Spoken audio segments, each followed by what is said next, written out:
Welcome back to the program. We're discussing Iran as a threat as President Mahmoud Ahmadinejad addresses the United Nations General Assembly in New York. Protests have marred the Iranian president's second visit to the United Nations. And earlier in the day, pro-democracy Iranians rallied against Mr. Ahmadinejad outside the UN headquarters. They were supporting democratic change in Iran and protesting against what they described as the government's human rights abuses and suppression of democratic opposition. Joining me here in the studio is Iran analyst Professor Gary Sick, a senior research scholar at Columbia University's Middle East Institute and professor of international affairs at the university. I'm also joined by former Indiana Congressman John Hostetler. And let's get back to our discussion. And actually, before we do, let's hear the protest organizer of that rally, Shireen Nariman, had this to say about the situation in Iran. We do not want war. We are definitely opposing war. War is not the solution. And the winner, again, is going to be Iranian regime. We want a democratic change by Iranian people, through Iranian people, inside of Iran. Okay.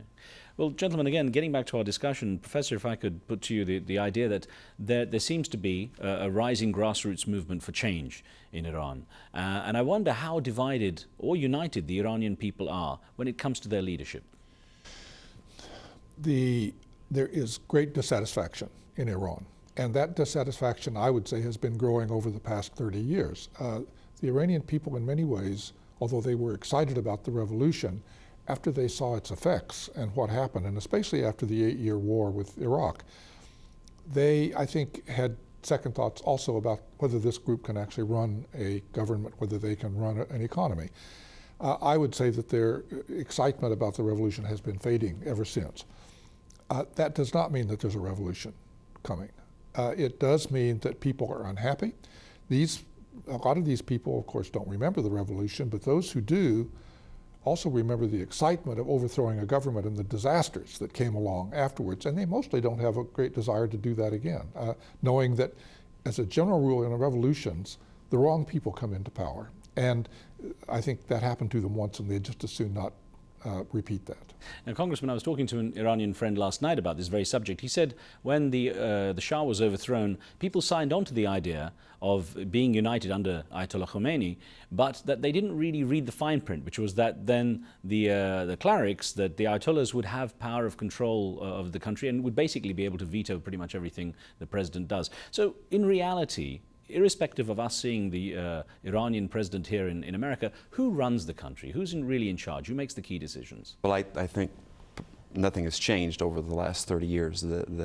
There is control by the clerics that is overarching. If you go by Ahmadinejad's rhetoric, then there would be a much more militaristic situation in Iran vis-a-vis Israel and even possibly the United States being in Iraq. That's not taking place, and I think that that's not taking place because, oddly enough, cooler heads are prevailing, and those cooler heads are not necessarily what we would consider cool heads, but they understand the reality of the world, and that the rhetoric that Ahmadinejad offers is not necessarily in sync with that reality, but the clerics understand that if they want to continue their power, then there has to be some modicum of reason, regardless of Ahmadinejad. Professor, if I may put a question to you that came in by email from Fuad in the Netherlands. It says, Iran has made threats in response to Israel's threats of bombing Iran. Those threats are justified considering Israel's aggressive and violent behavior in the Middle East. Israel bombed Iraq in the 1980s when Saddam attempted to build a nuclear bomb. Iran should respond with force if Israel tries the same thing with Iran. So looking at that Iran-Israel axis and the US stepping back from sort of military action prospects, at least a little bit, does this leave Israel out there as a sort of proxy aggressor for the US if it wants to be? You know, I think there are great limitations on how far Israel can actually go in striking Iran. There's no question that the words of Mr. Ahmadinejad in his rhetoric have inspired a great deal of fear in Israel, and with good reason, because they see him as representing a view that wants to eliminate Israel. Regardless, he says to do it by a referendum, actually. They fear that he will do it some other way. But at the same time, there's very little that Israel can actually do about it. Even if they hit Iran, which they have a technical capability with missiles to do, the chance that they could wipe out their entire nuclear program is very, very limited. The only way they could be able to really do it is come in over and over, hitting the same places again and again.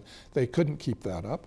And finally, if you really look at it, the nuclear threat from Iran is not because they're spinning centrifuges. It's the distrust of what they might do if they actually got a bomb. And to solve that problem, you have to change the leadership. And that means really an invasion. And it would be the same thing true with the United States. And if we can't do it with our capabilities, it's clear that Israel can't do it with theirs either. Congressman, another email that also points a finger at Israel came in from M. Hussein, who in his email wrote to us, when Israelis demonstrate against Iran, they fail to realize that they are oppressing millions of innocent people in the Middle East and that Ahmadinejad is just opposing them.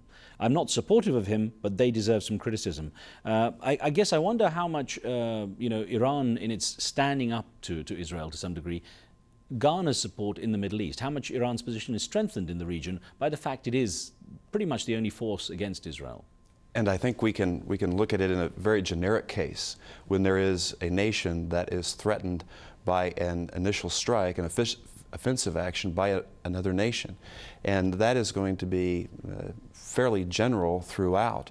And given that Iran is a signatory of the Non-Proliferation Treaty, given that as of yet we do not believe that they have violated the provisions of that treaty, and the IAEA has said so on numerous occasions, it is a situation where I believe that Israel does not find itself in good stead in the world, because it is seen as an aggressor nation. And I think a lot of people understand the rhetoric of Ahmadinejad and do not believe necessarily that the rhetoric at the end of the day, bottom line, is a justification for a preemptive strike that has to be massive in nature to have any real impact on the process. And ironically, there are many who feel that Iran could actually serve a useful purpose. Again, Professor, you'd mentioned the relationship in the past with Afghanistan, dealing with Afghanistan. Iran could be used to at least alleviate some of the issues that are being faced in Iraq. Exactly. We can continue to negotiate, the United States, the West, from a position of strength. And that doesn't mean we necessarily aid Ahmadinejad in what he does.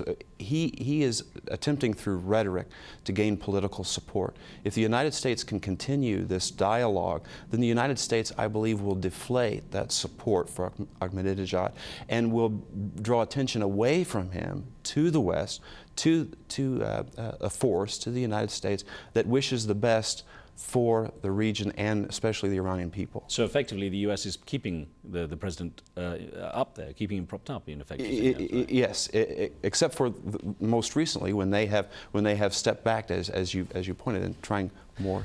Professor, a thought as we sort of wrap up is there's a change in the White House coming. And when it comes to Iran, of course, Barack Obama has said that he's willing to engage. He's mentioned he got some flack for it. John McCain has said he wouldn't talk with Iran. Presumably the Democratic Party is the favored party for Iranians? It's not at all clear.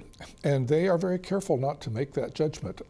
They have usually called it very badly wrong every time they get involved, as does almost everybody else who gets involved in American elections. It's not a winner's game to try to predict what's going to come out.